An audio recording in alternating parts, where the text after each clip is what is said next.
Welcome to our tutorial about the Move Faces command. Let's begin by creating a solid. Activate the Move Faces command. First, we select the face to move. Right-click and enter to finish the selection.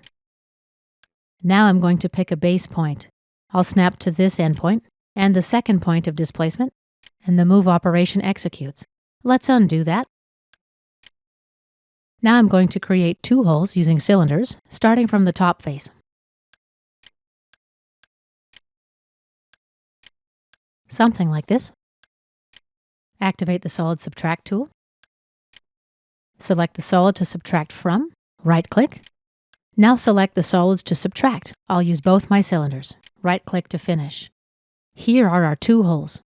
Let's activate the Move Faces tool again. I'll select the two cylindrical holes. Remember, if you select an extra face by accident, just right-click and select Remove.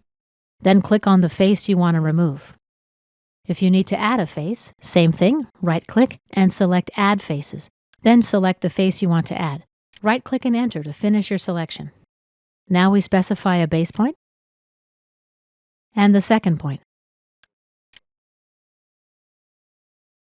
Both holes move in the specified direction. Press Escape to exit the tool. This concludes our tutorial about the Move Faces command.